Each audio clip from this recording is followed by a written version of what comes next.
Israel के मरकज़ में 20 धमाके हुए हैं। कई मकामात पर आग भड़क उठी है। यूरोपीय मीडिया के मुताबिक ईरान के मिसाइल इसराइल के मुख्तलिफ इलाकों पर जा लगे।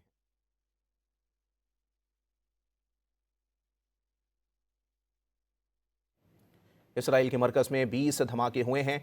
कई मकामात पर आग भड़क उठी। यूरोपीय मीडिया के मुताबिक ईरान के मिसाइल इसराइल के मुख्तलिफ इलाकों पर जा लगे हैं। अहम खबर है, अपने नाज़रीन को आगाह कर रहे हैं कि पासदारान इनक़िलाब की जानिब से 46वीं लहर के बाद इसराइल के मरकज़ में 20 धमाके हुए हैं। कई मकामात पर आग भड़क उठी है।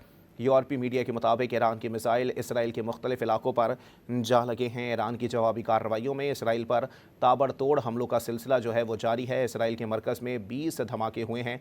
कई मकामात पर आग भड़क उठी है, जबकि यूरोपीय मीडिया के मुताबिक ईरान के मिसाइल इसराइल के मुख्तलिफ इलाकों पर जा लगे हैं। अहम खबर है, अपने नाज़रीन को आगाह कर रहे हैं कि इसराइल के मरकज़ में 20 धमाके हुए हैं। कई मकामात पर आग भड़क उठी है, जबकि यूरोपीय मीडिया के मुताबिक ईरान के मिसाइल इसराइल के मुख्तलिफ इलाकों पर जा लगे हैं। ईरान की जानिब से जवाबी कार्रवाइयों के सिलसिले में इसराइल पर ताबड़तोड़ कार्रवाइयों का सिलसिला जारी है।